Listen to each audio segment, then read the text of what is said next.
O deputado federal Eduardo Bolsonaro, do PL de São Paulo, anunciou que vai se licenciar do mandato parlamentar e permanecer nos Estados Unidos, onde ele já está há mais de 20 dias.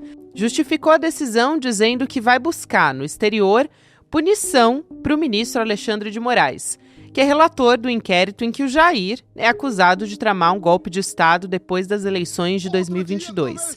Assim que o filho anunciou a fuga, Jair Bolsonaro convocou uma entrevista coletiva e agradeceu Donald Trump, presidente dos Estados Unidos, por abraçar o filho no país. Bolsonaro chorou e disse que Eduardo está se afastando do cargo para combater o que ele chamou de nazifascismo. Com a saída do Eduardo, a vaga na Câmara pode ser dada pelo missionário José Olímpio, de 68 anos. Filiado ao PL, Olímpio foi eleito deputado federal por 2 mandatos, entre 2011 e 2019, e ele se define como um defensor dos valores cristãos e familiares. Quinta-feira, 20 de março de 2025.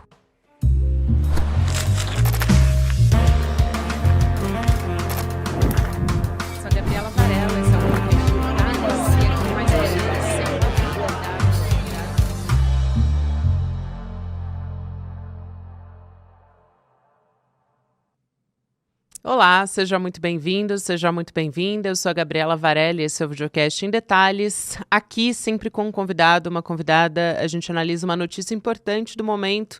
Hoje eu vou conversar com o nosso repórter do iclnoticias.com.br, que é o Igor Melo, que vai falar comigo, trazer um pouco, puxar a capivara do Eduardo Bolsonaro hoje. Vai ajudar a gente a entender um pouco desse histórico. Igor, prazer te receber mais uma vez, seja muito bem-vindo. Gabi, é um prazer estar aqui de volta no Em Detalhes mais uma vez para a gente bater um papo sobre esse tema tão quente aí do noticiário dessa semana. Vamos bater esse papo começando pela decisão mais recente do Eduardo, anunciando que vai ficar nos Estados Unidos, que vai se licenciar do mandato. Eu quero começar te perguntando o que a gente sabe até agora, porque essa decisão está sendo tomada, que ele diz que é a decisão mais difícil da vida dele, está sendo tomada no momento em que a gente tem o julgamento do 8 de janeiro se aproximando, na semana que vem, no dia 25 de março, a gente começa o julgamento no Supremo Tribunal Federal.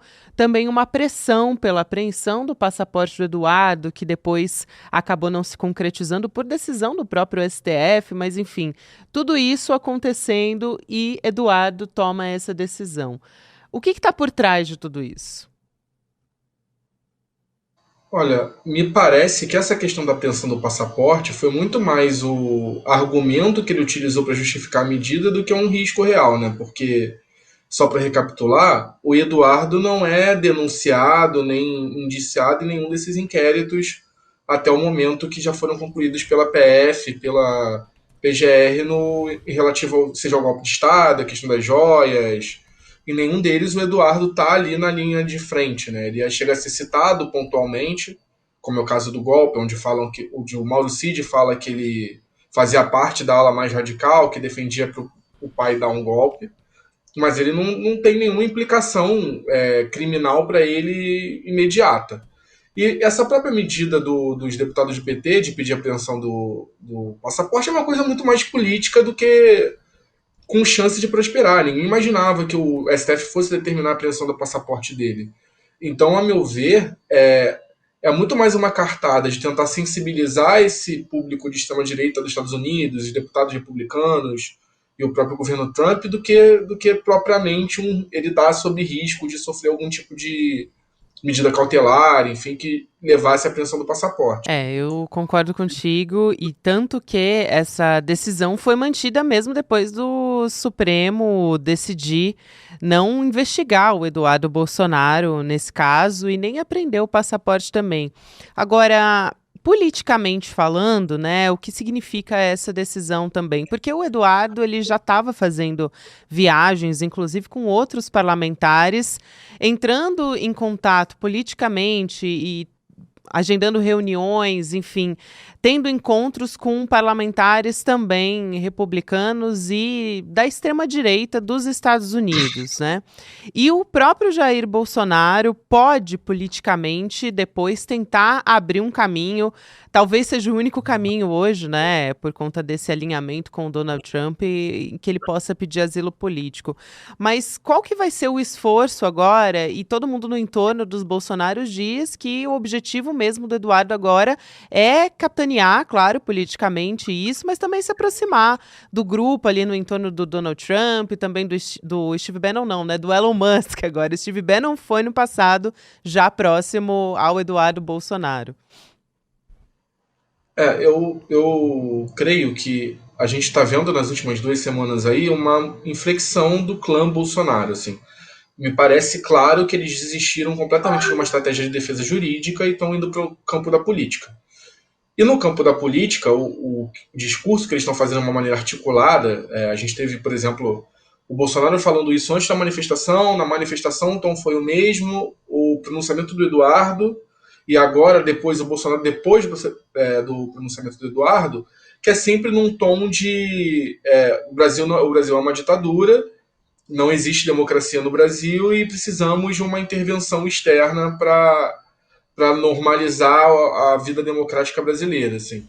E eu acho que esse gesto do Eduardo tenta criar como eu falei, tenta criar um fato político nesse sentido, de olha, sou um deputado, filho de um ex-presidente, estou sendo obrigado a me exilar nos Estados Unidos porque eu não posso voltar em segurança para o Brasil. O que é uma grande mentira, né? O Bolsonaro estava andando de jet ski outro dia no carnaval, então assim, não é como se essa família estivesse aí clandestina, é, com medo do STF, né? Mas me parece que o esforço é muito esse, de tentar construir uma narrativa, e aí tanto para o público externo, para tentar conseguir esse apoio da extrema-direita internacional, mas também para manter as rédeas da extrema-direita no Brasil, né? Porque a gente está vendo aí quase que abertamente uma discussão sobre quem vai ser o nome que vai substituir o Bolsonaro nas urnas, né?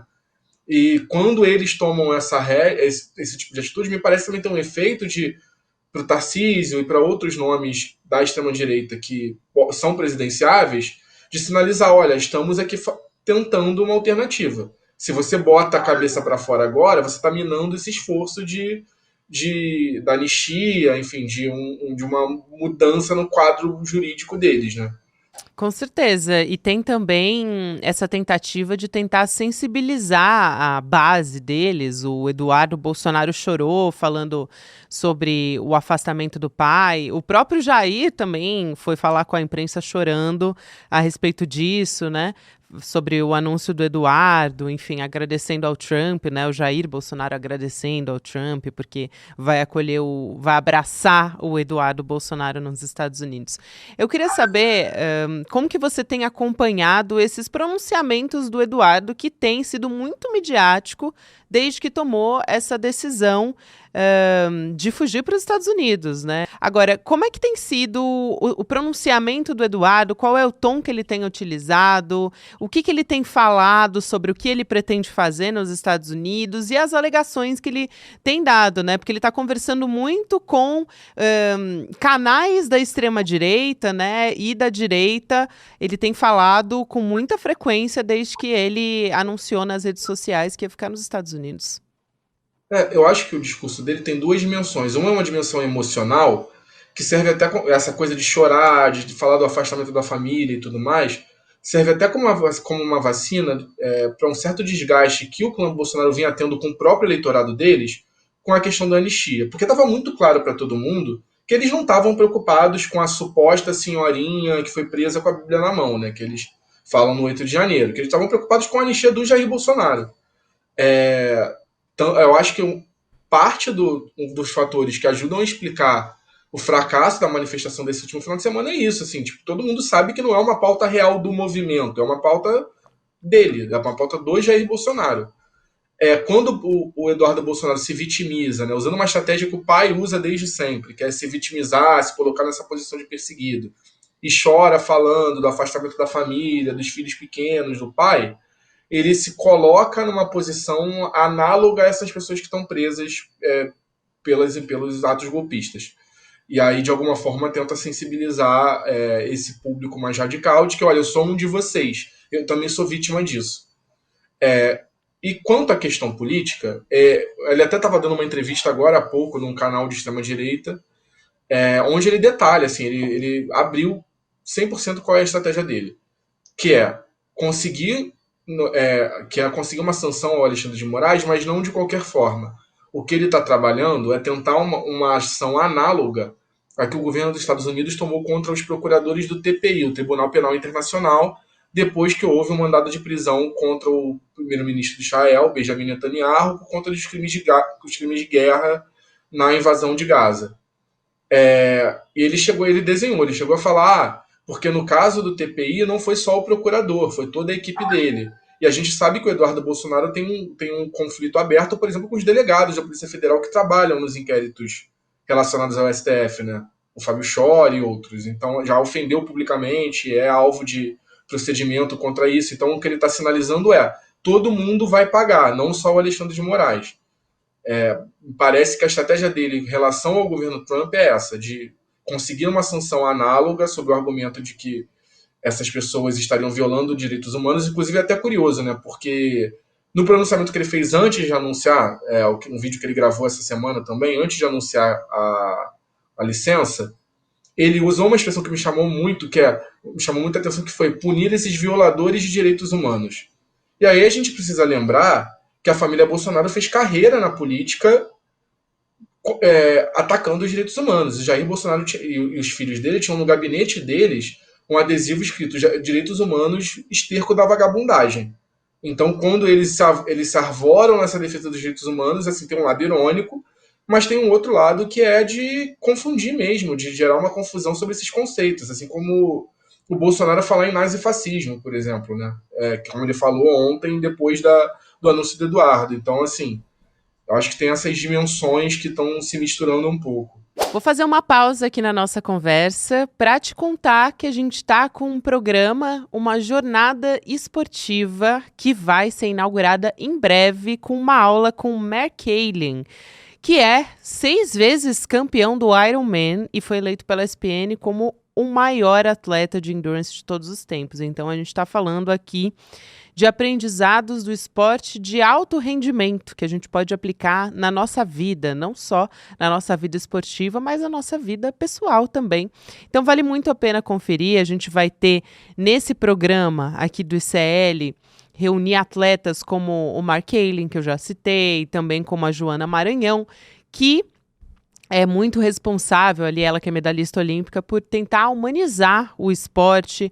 A Formiga também, o Ronaldo da Costa, o Mihail Lopes, que é um lutador cubano. A gente vai ter diversas dessas personalidades aqui nessa jornada esportiva que o ESL está inaugurando. Nessa aula inaugural, você vai conferir essa conversa com o Mark Kaelin. Também vão estar presentes a Joana Maranhão, que eu já citei, e o Marco Schultz, que é um instrutor de yoga com mais de 25 anos de experiência. Então, vale muito a pena acompanhar essa conversa que eles vão ter com o Eduardo Moreira no dia 30 de março, que é um domingo, 8 horas da noite. Se inscreve em detalhesicl.com.br, você só vai perder 2 segundinhos se você parar agora, digitar no seu navegador, colocar o teu e-mail. E aí, volta aqui para a gente acompanhar a nossa conversa aqui no Em Detalhes. Vamos lá! Sem contar o encontro do Eduardo Bolsonaro com a ministra, a neta, na verdade, do ministro do Hitler, né, do Adolf Hitler, quando ele visitou o parlamento alemão. E essa não é a única viagem. A gente está falando aqui, eu citei viagens aos Estados Unidos, essa aproximação que ele teve com o Steve Bannon como articulador da extrema-direita, mas o Eduardo ele já fez e faz essas viagens já faz algum tempo, que ele acabou se projetando dentro da família Bolsonaro ali como o grande articulador da extrema-direita no mundo, né? Percorrendo para tentar contato com o entorno dessas lideranças ou com as próprias lideranças, né? Quando ele conseguia. Isso falando aqui de Benjamin Netanyahu, também na Hungria, já esteve em vários países com esse objetivo. Eu queria que você falasse um pouco sobre isso, como é que ele se projetou para ser esse articulador, né? Porque ele começou a carreira política, a princípio, princípio, para trabalhar ali no Congresso. Até a gente pode falar também daqui a pouco sobre como o olavismo, né, talvez tenha aberto esse caminho para que ele começasse a fazer esse trabalho, né? O Eduardo ganhou essa projeção, acho que tem uma questão ideológica, que é essa que você falou, né? Ele foi aluno do Olavo de Carvalho e foi dentro da família, ele foi quem abraçou realmente esse ideário do Olavo de Carvalho. Acho que você vai lembrar, ele fez deu uma entrevista para a revista Piauí há uns anos atrás, e ele colocou empilhado num banco os livros que ele mais gostava. E vários deles eram livros do Olavo. Ele fez questão de fazer esse merchan para o Olavo de Carvalho, digamos assim. E ele também tem até questões do ponto de vista prático. Ele é o único da família que arranha inglês, né? Embora a gente já tenha visto que não é essa fluência toda, pelo menos não era. Eu acho até que ele melhorou nos últimos anos. Mas os outros irmãos e o pai não falam, enfim. Então essa comunicação fica mais fácil, mas ele também tem uma questão muito ideológica sobre isso. Até nessa entrevista que eu estava falando, tem dois pontos curiosos, que ele cita o Viktor Orbán, o ditador da Hungria, como grande exemplo de unidade na extrema-direita, de como a extrema-direita deveria se portar para combater o comunismo, na visão dele. E ele defende o projeto, né, ditatorial do Nayib Bukele também. Fala que elogia todas as medidas, assim, de que ele conseguiu uma super maioria no Congresso para aprovar o que ele quisesse, fez o impeachment de todos os ministros do Tribunal Superior lá de El Salvador, e aí conseguiu tomar uma série de medidas autoritárias, com uma repressão em massa à população, criou um presídio gigantesco, que é considerado o maior presídio do mundo proporcionalmente ao país onde ele fica, enfim. Então ele trata com muita admiração esses dois ditadores de extrema-direita, por exemplo. E aí a gente entra nessa questão do olavismo, que você falou. Ele foi aluno do Olavo de Carvalho, abraçou muito isso, como eu falei. Inclusive, ele é bem próximo da galera olavista, que era do governo Bolsonaro, o caso do Felipe Martins, o Alan dos Santos, que não era do governo, mas extraoficialmente era, né? Muito por conta dessa relação. E então essa política internacional que ele faz é muito na perspectiva do olavismo, que é essa coisa do confronto entre a civilização cristã ocidental versus o comunismo enfim. E aí daí vem esse interesse por participar dessa liga da extrema-direita global, de alguma forma, né? Eu acho que vale a pena dizer também que o Eduardo, de longe, ele era o mais envolvido da família com o olavismo, mas o Flávio também teve um certo envolvimento. Ele chegou aí até a casa do Olavo de Carvalho nos Estados Unidos em 2012. Ele tomou um avião para entregar uma honraria da Assembleia Legislativa ali do Rio de Janeiro, né? Uma medalha Tiradentes, que é essa honraria que era o ídolo, vamos dizer assim, do Flávio Bolsonaro também. Então, isso foi introduzido na vida de toda a família. E acabou que, no fim das contas, o próprio Eduardo hoje tem um curso que é totalmente, assim, bebeu da água do Olavo de Carvalho para colocar esse curso no mundo, né? Porque é completamente conspiracionista. Eu queria que você falasse um pouco sobre isso também, sobre como ele, de certa forma, assumiu esse papel. Depois da morte do Olavo, muita gente na extrema-direita viu que isso era, primeiro, um excelente negócio, né? Porque a gente está falando de milhares de pessoas que pagam por esses cursos. No caso do Olavo, era um curso eterno, então as pessoas ficavam ali sustentando ele por anos, não era uma coisa delimitada, né? E também de formação política, né? Você criar esses militantes extremamente fiéis, né? A gente via como eram as pessoas com o Olavo de Carvalho e também com o Bolsonaro. Então, assim, acaba que todos os objetivos deles são atendidos. Assim, e outros nomes da direita fizeram também esse tipo de movimento. Se não me engano, o próprio Nicolas Ferreira lançou curso. Nesse vácuo do curso do Olavo, muita gente tentou. Mas o Eduardo tem uma ação que é até mais ousada, que é a organização da CEPAC no Brasil, né? Que você falou do Steve Bannon, aí vem muito dessa relação com o Bannon, que a CEPAC é um grande evento da política conservadora nos Estados Unidos, que de algum tempo para cá virou um evento do trumpismo, né? Dessa alt-right americana, que recebe todo mundo, que funciona um pouco como um hub dessa extrema-direita mundial. Esse ano mesmo estava lá o Milei, enfim. Sempre tem o próprio Bolsonaro já foi em edições nos Estados Unidos quando era presidente, acaba que vira um ponto de encontro. E ele trouxe não só esse nome para cá, mas é um evento que movimenta muito dinheiro, que dá prestígio. Na edição passada, por exemplo, reuniu governadores, um monte de deputados federais, senadores, enfim, todo mundo que importa, digamos assim, na extrema-direita, faz questão de estar lá. E isso dá também um prestígio, um capital simbólico para ele muito importante, de ser o cara que organiza isso, né? Ser o dono dessa marca de alguma forma no Brasil.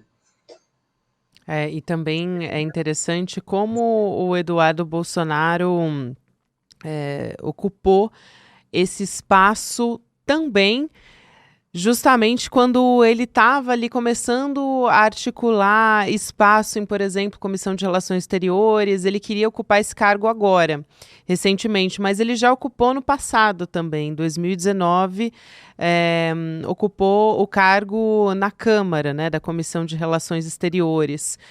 E também ele tentou, em algum momento, estar à frente da Embaixada dos Estados Unidos, né, do Brasil nos Estados Unidos. Então, já faz algum tempo que ele faz esse movimento, e até surgiu aquele meme, que é muito famoso, que ele dizia que ele era qualificado para assumir o papel na embaixada porque ele já tinha sido chapeiro nos Estados Unidos, no Maine. Então, já fritei hambúrguer nos Estados Unidos, e aí virou um grande meme, né, que todo mundo relembra. E ele foi ressuscitado até recentemente agora, porque ele estava fazendo essa articulação na Comissão de Relações Exteriores. Também é interessante chamar atenção para isso, Igor, porque foi envolvido até o próprio presidente do PL, né, o Valdemar Costa Neto. Ele não se pronunciou publicamente sobre isso, assim, abertamente, mas todo o entorno e parlamentares do PL falaram com a imprensa dizendo que o Valdemar acabou ficando contra, né, se posicionando contra, e foi conversar com o Eduardo sobre isso, porque ministros do Supremo disseram: olha, a relação vai ficar ainda pior, né, porque já está muito desgastada a relação do Supremo Tribunal Federal com o Congresso.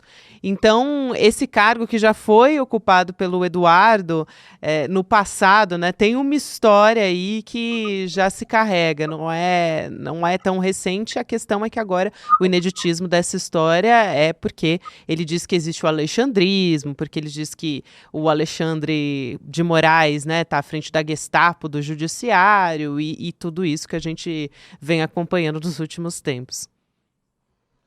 Assim, você falou desse episódio da embaixada, foi nesse mesmo episódio que o Jair Bolsonaro falou como presidente que se ele podia dar filé mignon para os filhos dele, por que ele não ia dar, né? É verdade. Foi nesse mesmo episódio aí, que tem essa frase fatídica também. Assim, é o que a gente estava falando, o Eduardo tem esse interesse em ser essa figura das relações internacionais, né? Uma espécie de chanceler paralelo do bolsonarismo, alguma coisa assim. Eu acho que talvez a gente, assim, é complicado fazer a psicologia de botequim, né? Mas tem uma questão pessoal também aí, porque a gente via, por exemplo, como o Bolsonaro lidava com essas situações, né? Ele se colocava ali quase como uma tiete, como se tivesse, nossa, o que eu tô fazendo aqui, né? Quando ele ia teve aquele episódio na ONU, onde ele ficou 1 hora no corredor esperando o Trump passar na Assembleia Geral da ONU, e o Trump não apertou a mão dele, assim, ele virou até meme na época. Enfim, a família tem esse deslumbre um pouco, e o Eduardo acho que leva um pouco para esse lado de eu quero ser alguém na mesa, né? Eu quero estar nessas conversas, enfim. Sobre isso que você falou do Valdemar, assim, eu acho que a gente tem que ter um pouco de cuidado. Não estou falando que é verdade nem é mentira. Até o Eduardo, nessa entrevista que eu estava citando novamente, diz que é mentira. Mas, enfim, não tem como a gente saber, né? Esse bastidor. 100%. Mas, assim, essa narrativa também interessa a ele, porque se tem ministro do STF fazendo lobby por baixo dos panos para que ele não assuma um cargo que seria de direito dele no Congresso, isso de alguma forma fortalece a narrativa de que ele está sendo perseguido. Então, não sei até que ponto isso não seria do interesse do próprio Eduardo vazar esse tipo de história, né? Mas, assim, independente de ser verdade ou não, é possível que seja também, porque o Valdemar é um cara que age assim, né? Então a gente não tem muito como saber. Mas o Eduardo, assim, usa esse cargo tanto para essa questão da extrema-direita, mas também para fazer outros tipos de relações, né? A gente precisa lembrar que o Eduardo foi o primeiro integrante da família durante o governo Bolsonaro que criou as pontes com as ditaduras de petrodólares lá do Golfo Pérsico, com a Arábia Saudita, com os Emirados Árabes, enfim. Ele fez uma série de visitas para lá, também para Israel. E aí a gente teve denúncias, por exemplo, dele estar fazendo lobby para a indústria armamentista de Israel no Brasil, inclusive forçando até um contrato, né, do Exército Brasileiro de parceria de fabricação de armas, enfim.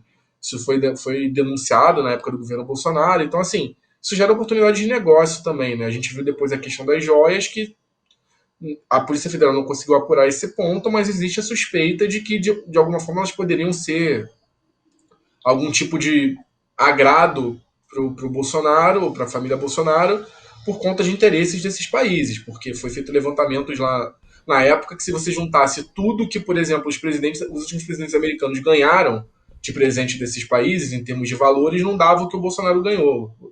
Bolsonaro e a Michelle, enfim. Então, assim, são presentes bem fora do comum.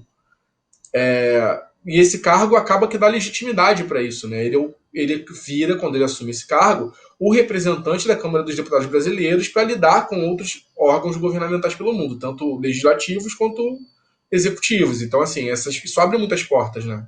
Assim, inegavelmente. Com certeza. Eu aqui até eu não sei se fortalece tanto a narrativa, viu, Igor, do próprio Eduardo, porque ele mesmo tem feito uma campanha aberta e agora muito mais agressiva, né? Já vinha fazendo há bastante tempo, mas agora é uma campanha aberta internacional contra o Alexandre de Moraes e contra o Supremo, né? Então, me parece um tanto quanto óbvio que essa relação ficaria desgastada, né? Não precisaria nem, de fato, algum ministro conversar com Valdemar Costa Neto, o próprio entorno dele, aconselhando, né? Porque existem alas diferentes dentro do PL que também acham que a família Bolsonaro, né, e o próprio Jair protege a si próprio e aos filhos. Então, essa relação me parece que é um tanto quanto óbvia também. Agora, Nossa, pode não, falar, com pode falar. certeza. O próprio Valdemar tem o interesse de continuar fora da Com denúncia do certeza. PGR. É Uhum. possível que tenha acontecido, não estou dizendo que não, mas é que também acho que isso acaba fortalecendo a narrativa que ele está tentando emplacar de que ele não pode exercer o mandato dele com liberdade no Brasil, né, por conta do alexandrismo, né, assim, só isso que eu quis pontuar. Pode se fazer, né? Pode usar dessa narrativa também, que ele já vem usando até. Eu acho que para a gente fechar, eu queria só que a gente trouxesse um pouco sobre essa diferença dos perfis, né? Porque o Bolsonaro, ele basicamente alçou os filhos a essa visibilidade nacional, né, como articuladores ali com funções diferentes dentro da família. E a gente sabe que tem algumas rusgas entre os filhos do Bolsonaro, enfim. Qual que sempre, para além desse papel que a gente conhece e que o Eduardo foi caminhando, né, para ter hoje, que é esse articulador conversando com outras lideranças da extrema direita no mundo, qual que é o papel dele dentro da família, né? Por exemplo, na busca por um voto mais conservador, conversar com essas pessoas. Como é que ele desempenha esse papel hoje? Me parece que ele acaba fazendo esse papel mais programático, né, de alguém que tenta dar uma cara, ou pelo menos emplacar bandeiras que seriam do bolsonarismo, né. O Flávio fica mais com essa articulação política mais tradicional, digamos assim, com um perfil mais centrão, e o Carlos, que é o mais arredio deles, com a questão das redes sociais, né. Acho que a divisão seria essa.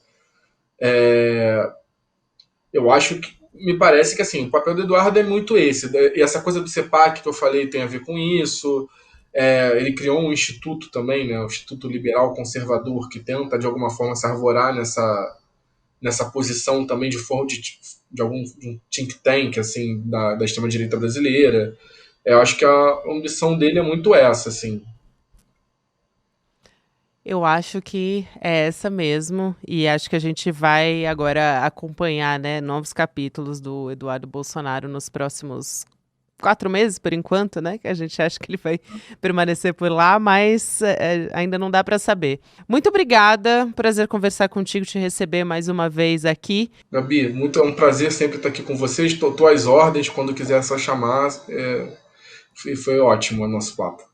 Que é isso, eu que agradeço sempre. Obrigada demais e bom trabalho por aí. Até mais. Obrigada também a você que me acompanhou até aqui. Agora tem o Mercado Investimentos e na sequência vem o Rolê ICL. Eu lembro a você que o Em Detalhes também pode ser conferido por você de segunda a sexta-feira nas plataformas de áudio em qualquer momento do seu dia.